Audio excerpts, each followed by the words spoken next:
Hi everyone, I'm Dr. Vinay. Today we are going to talk about assessment. तो आज हम समझेंगे कि असेसमेंट क्या होता है और कैसे लेते हैं और असेसमेंट और प्रिस्क्रिप्शन में बेसिकली डिफरेंस क्या है। तो पहले हम लोग प्रिस्क्रिप्शन के बारे में बात करेंगे। तो prescription is a written verbal और फोनिक इन्फॉर्मेशन जो कि एक डॉक्टर लिखता है एमआर को या फिर पेशेंट्स के लिए। तो एक कंप्लीट जो स्ट्रक्चर्ड इन्फॉर्मेशन होती है उसको बोलते हैं प्रिस्क्रिप्शन। और assessment is something else. Assessment का मतलब है कि एक कंप्लीट फिजिकल इवैल्यूएशन जो कि ऑन पेपर हो। ठीक है, तो आज हम लोग देखेंगे कि असेसमेंट कैसे बनाते हैं और असेसमेंट में क्या क्या चीज़ें इन्वॉल्व होती हैं। तो सबसे पहले असेसमेंट स्टार्ट होता है हमारा डेमोग्राफिक डिटेल्स से।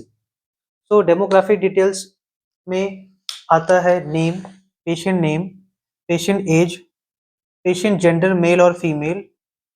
आफ्टर दैट ऑक्यूपेशन मीन्स क्या काम करता है, इट मीन्स व्यवसाय। और अगर कोई एथलीट है या स्पोर्ट्स पर्सन है तो उसके स्पोर्ट्स को मेंशन करेंगे कि कबड्डी प्लेयर है, फुटबॉल प्लेयर है, एनीथिंग एल्स।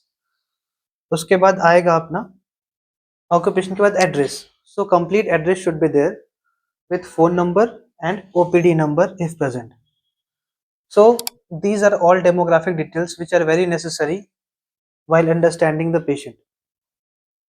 उसके बाद जो अपना असेसमेंट है दो पार्ट में डिवाइडेड है, subjective and objective assessment. So subjective में क्या होता है कि subjective means subjective data. So it is in the form of story और काइंड ऑफ समथिंग जो पेशेंट डिस्क्राइब करेगा अपनी लैंग्वेज में।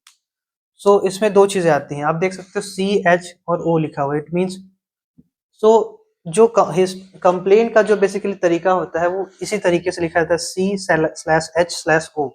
So doctors usually prescribe these things, this kind of short abbreviations C/H/O. It means complaint history of. So अब अपन देखें, अपन ने एक example लिया है कि एक some patient who is having knee pain। तो एक पेशेंट है जिसको नी पेन है कब से है, 7 दिनों से है। So he is describing his condition. तो आप देख सकते हो कि कैसे स्टोरी के फॉर्म में लिखा जाता है। तो इसमें एक पर्सन है जिसको 7 दिन से पेन है, वो unable to walk, unable to stair climb, उसको रात में दर्द आ रहा है और स्टेयर्स क्लाइंबिंग नहीं कर पा रहा है। और उसके बाद he is not able to stand. आगे लिखा है कि कैसे हुआ था। So it started while running while running and his knee got twisted, after that unable to stand, unable to, after which उसके बाद उसको सपोर्ट की जरूरत पड़ी और वो एक ऑर्थोपेडिक सर्जन के पास गया, उन्होंने उसको ब्रेस दिया, सपोर्ट दिया, कुछ मेडिकेशन दिया, 3 से 7 दिन की रेस्ट बोला, उसके बाद वो हमारे पास आए हैं। तो इतना अगर हम लोग देखें तो कंप्लेन और हिस्ट्री ऑफ में सारी चीजें लिखी हुई होती हैं। तो नेक्स्ट वीडियो में हम लोग बात करेंगे फिजिकल एग्जामिनेशन और असेसमेंट के बारे में, और उसमें डेप्थ में समझेंगे कि एग्जामिनेशन कैसे होता है और कौन कौन से पॉइंट्स का उसमें ध्यान रखा जाएगा।